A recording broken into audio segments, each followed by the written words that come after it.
दोस्तों नमस्कार। जवाहर नवोदय विद्यालय कक्षा 11 में जो वैकेंट सीट्स है उन वैकेंट सीट पर एडमिशन के लिए एक लैटरल एंट्री सिलेक्शन टेस्ट 2023 होने जा रहा है। यह लैटरल एंट्री सिलेक्शन टेस्ट के बारे में आज हम महत्वपूर्ण जानकारी लेने जा रहे हैं। तो पहले हम देखेंगे centre for examination. Each candidate shall appear for the selection test at the examination centre allotted to him or her as indicated on the admit card।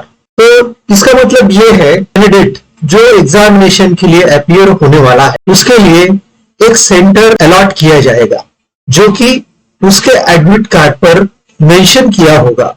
No candidate is permitted to appear from any other centre. Admit card के ऊपर जो centre दिया गया है उस centre के अलावा अन्य सेंटर से किसी भी कैंडिडेट को एग्जामिनेशन के लिए परमिशन नहीं दी जाएगी। No request for change of centre will be entertained. जो सेंटर आपको अलॉट हुआ है, जो सेंटर कैंडिडेट को अलॉट हुआ है, उस सेंटर को चेंज कर किसी भी हालत में किसी भी रिक्वेस्ट पे चेंज करके नहीं दिया जाएगा। No candidate can appear in the selection test without admit card. Without admit card के किसी भी कैंडिडेट को सिलेक्शन टेस्ट के में अपीयर होने की परमिशन नहीं दी जाएगी। Admit card may be downloaded from the website NVS headquarters www.navodaya.gov.in through application portal. तो Navodaya Vidyalaya selection lateral entry selection test जो है इसका जो एप्लीकेशन पोर्टल है वह एप्लीकेशन पोर्टल जो ये नवोदय विद्यालय हेडक्वार्टर की जो वेबसाइट है उस पोर्टल से कैंडिडेट अपना एडमिट कार्ड डाउनलोड कर सकते हैं। Candidate has to bring valid ID issued by any of the government authority at the time of appearing the selection test. Selection test के समय कैंडिडेट को एक वैलिड आइडेंटिटी प्रूफ जो कि गवर्नमेंट अथॉरिटी ने इशू किया है वो परीक्षा के समय लाना अनिवार्य है। The photo of the admit card shall be matched with the candidate at the time of verification. जो एडमिट कार्ड के ऊपर फोटो है वो जो कैंडिडेट एग्जामिनेशन के लिए ले आया है उसके साथ मैच किया जाएगा, जो ये काम इन्विजिलेटर करेगा। अब दूसरा इंपॉर्टेंट पॉइंट हम लोग देखने वाले हैं कि medium of the question paper English and Hindi question paper will be provided to the candidate. तो क्वेश्चन पेपर द्विभाषिक होगा जिसमें इंग्लिश और हिंदी में प्रश्न दिए जाएंगे। अगला इंपॉर्टेंट पॉइंट जो है कंपोजिशन ऑफ द टेस्ट। तो परीक्षा की रचना कैसी होगी ये हम the selection test will be of 2.5 hour duration from 11 AM to 1:30 PM। ये जो सिलेक्शन टेस्ट है इसका एग्जामिनेशन ड्यूरेशन जो है वो 2.5 घंटे का होगा, 11 बजे से 1:30 बजे तक होगा। And will have 5 section with only objective type questions. और इस क्वेश्चन पेपर में 5 सेक्शंस होंगे जो सभी ऑब्जेक्टिव टाइप के क्वेश्चंस होंगे। There are 100 questions in all for 100 marks. तो 100 क्वेश्चंस 100 मार्क्स के लिए होंगे। इसका मतलब ये है कि हर एक क्वेश्चन के लिए 1 मार्क रहेगा। अब यहां पर हम लोग ये 5 सेक्शन जो है जैसे उस सेक्शंस के बारे में देखेंगे। जैसे मेंटल एबिलिटी के 20 क्वेश्चन रहेंगे, उसके लिए 20 मार्क्स है। English, science, social science, mathematics इनके भी 20-20 क्वेश्चन रहेंगे और इनके लिए हर सब्जेक्ट के लिए 20 मार्क होंगे। इस तरह से mental ability, English, science, social science, mathematics ऐसे 5 सेक्शंस होंगे। इस हर सेक्शन में 20 क्वेश्चन होंगे और कुल क्वेश्चन की संख्या 100 होगी और कुल मार्क्स जो है 100 हो जाएंगे। हर सेक्शन के लिए 20 मार्क है और हर सेक्शन के लिए हर सेक्शन सॉल्व करने के लिए लगभग 30 मिनट का टाइम अलॉट किया है। तो 30 ऐसे 2 hours and 30 minutes का टाइम टोटल है। टोटल एग्जामिनेशन 2.5 घंटे का रहेगा। A single booklet comprising of all the 5 sections will be given to each candidate. हर कैंडिडेट के लिए एक सिंगल टेस्ट बुकलेट प्रोवाइड किया जाएगा जिसमें सभी 5 सेक्शंस जो है उसका समावेश होगा। Additional time of 15 minutes will be allotted for दिव्यांग students, differently abled students as per government norms. अगर कोई छात्र दिव्यांग स्टूडेंट है तो गवर्नमेंट के नॉर्म के अनुसार उसको 50 मिनट का अतिरिक्त समय दिया जाए। अब यहां पर सिलेबस के बारे में देखेंगे। Syllabus for the selection test is placed as Annexure A, scholastic aptitude type questions. Multiple choice questions would be asked in respect of English, Science, Mathematics and Social Science. तो सिलेबस में यहाँ पर जो Annexure A है, Annexure A में syllabus के detail दिए हुए हैं। इसमें मल्टीपल चॉइस क्वेश्चंस होंगे जो सेक्शंस दिए हैं, और इसमें questions will be asked on English, science, mathematics and social science. अब मेथड ऑफ रिकॉर्डिंग आंसर्स, तो इस परीक्षा में क्वेश्चंस के आंसर्स कैसे लिखना है इसके बारे में हम लोग देखेंगे। A separate OMR optical mark recognition answer sheet will be provided. Her candidate के लिए एक सेपरेट OMR शीट दिया जाएगा जिसमें कैंडिडेट को आंसर्स को रिकॉर्ड करना है। Candidates are required to indicate their answers at an appropriate place on the OMR sheet। तो कैंडिडेट को अपने प्रश्न के जो उत्तर है वो उत्तर सही जगह पर मार्क करना है। Only blue or black ballpoint pen is to be used to write on the OMR sheet। OMR sheet में आंसर लिखते समय या तो ब्लू या ब्लैक बॉल पॉइंट पेन का ही यूज करना है। Candidate should bring their own ball point pens, और ये जो बॉल पॉइंट ब्लैक और ब्लू जो है वो कैंडिडेट ने खुद लेकर आना है। Use of pencil is strictly prohibited. यहाँ पर जो सिस पेंसिल होती है उसको स्ट्रिक्टली मना किया गया है। For each question there are 4 probable answers out of which only 1 is correct. तो हर एक क्वेश्चन के लिए 4 प्रोबेबल आंसर्स होंगे जिसमें कोई भी एक करेक्ट आंसर होगा।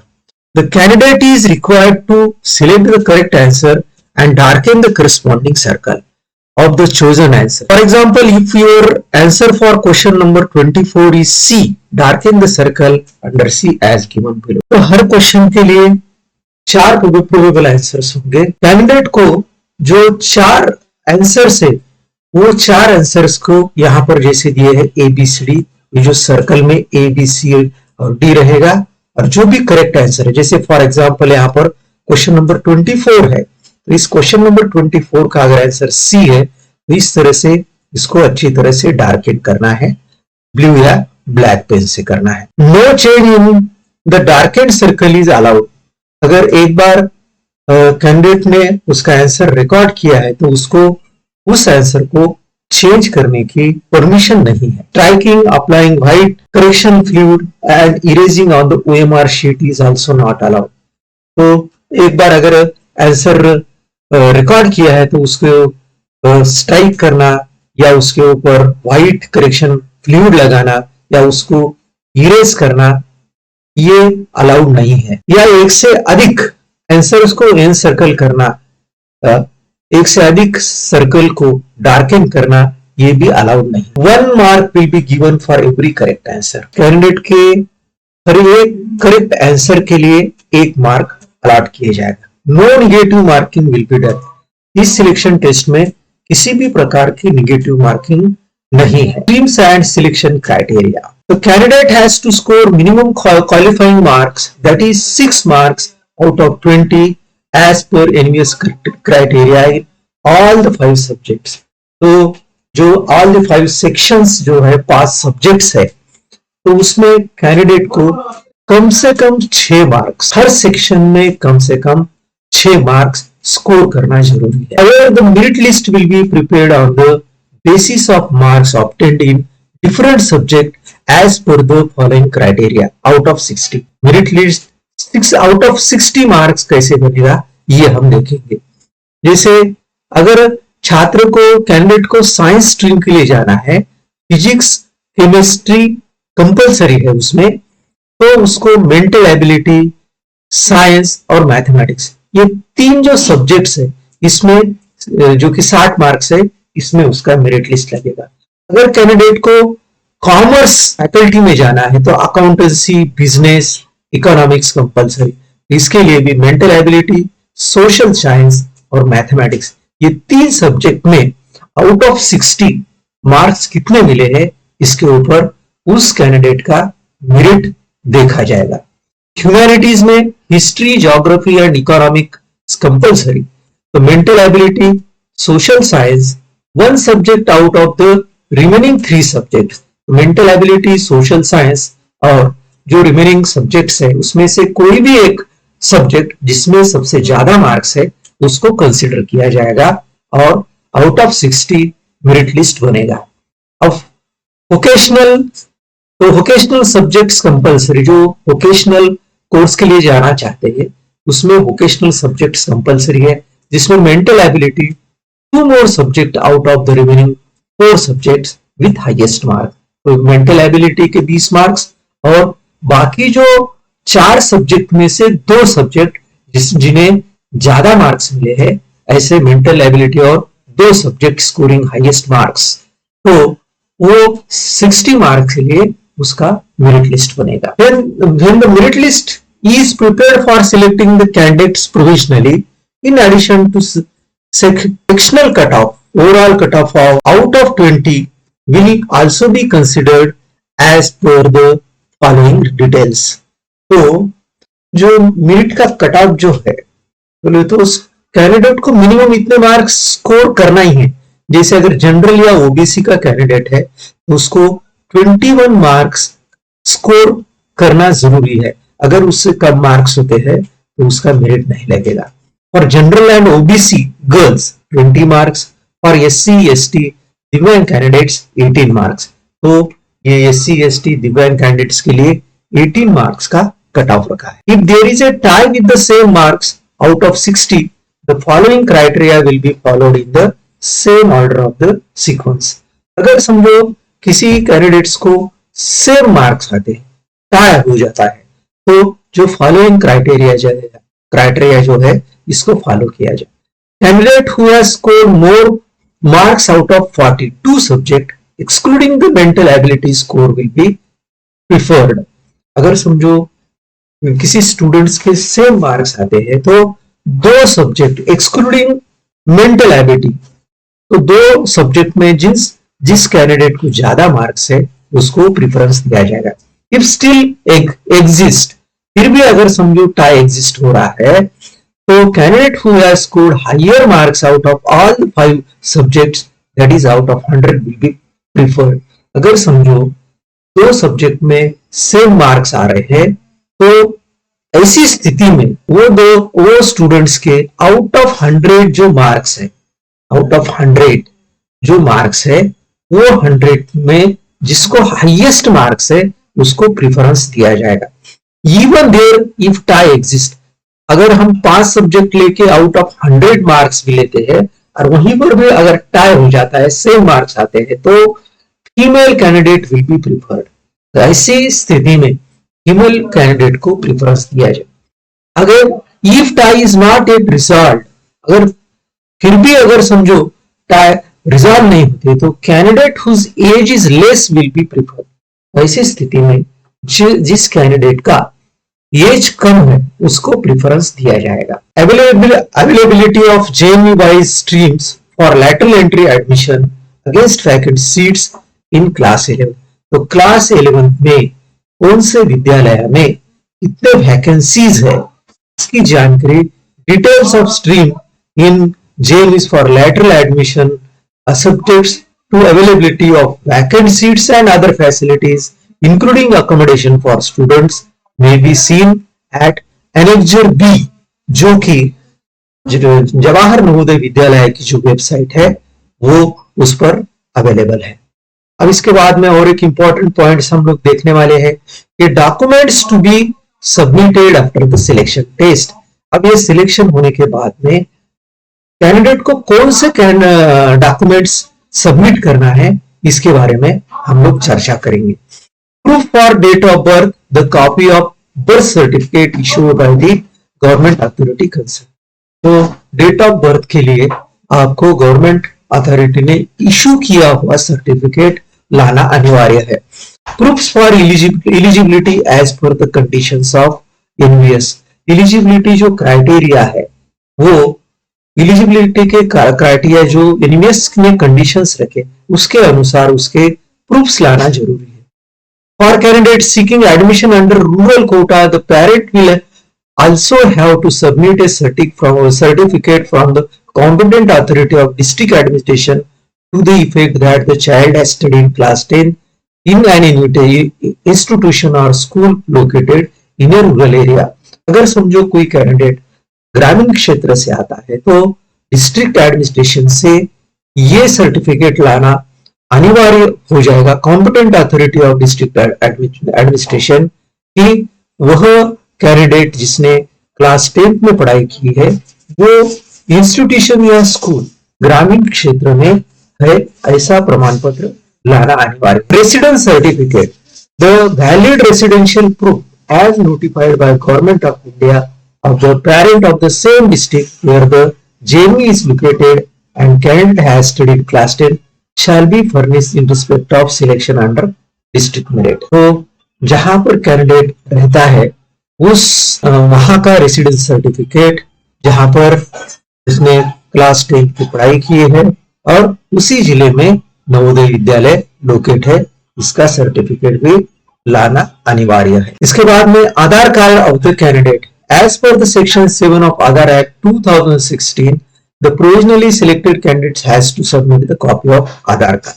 आधार कार्ड कैंडिडेट के आधार कार्ड की कॉपी भी साथ में लाना अनिवार्य। Certificate by the headmaster of the school regarding study details.